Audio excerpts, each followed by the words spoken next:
चिंटू को लग गया चश्मा।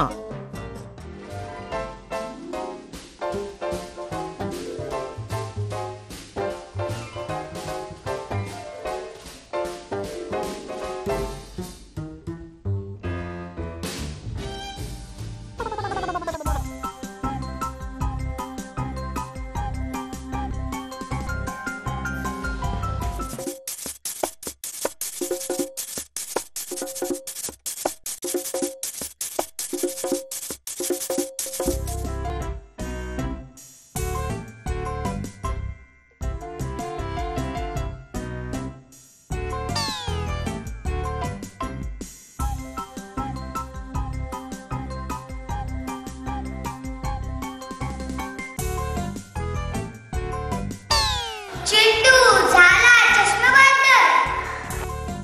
चष्मा। अरे भाई, चिंटू को तो चश्मा जरूर लगेगा, लेकिन सवाल ये है कि किसके जैसा? दादी माँ जैसा, नजदीक की चीजें देखने के लिए,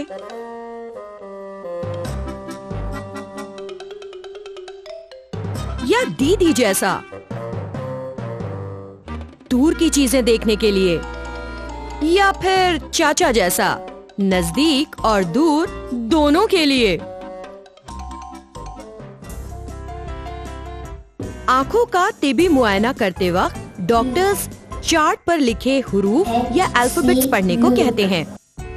सबसे पहले ऐसे चार्ट का इस्तेमाल डच माहिर चश्म हरमन स्नेलन ने किया था। इसीलिए आज भी इस चार्ट को इन्हीं के नाम से जाना जाता है। इस चार्ट में आपको कुछ अल्फाबेट्स नजर आएंगे। इब्तिदाई सत्रों में बड़े और मोटे अल्फाबेट्स होते हैं, इसके बाद थोड़े छोटे और आखिर में बहुत ही छोटे छोटे अल्फाबेट्स होते हैं।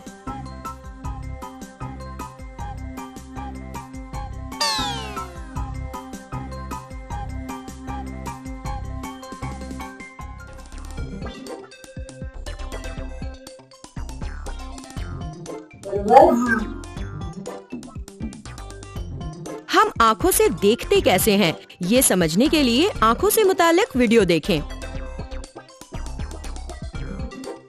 चश्मे का नंबर ऐसे लिखा जाता है।